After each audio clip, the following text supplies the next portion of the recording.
613 centimeters in feet? First of all, we need to know the value of 1 centimeter in feet.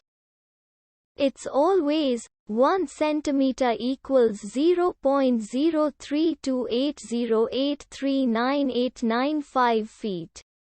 Now we have to multiply 0.03280839895 by 613.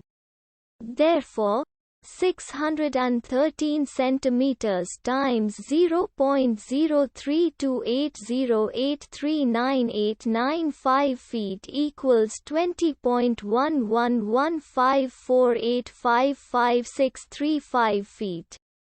So, in other words, 613 centimeters equals 20.1115485565 feet. We hope you have enjoyed this video. Please like and subscribe to our channel for more videos like this.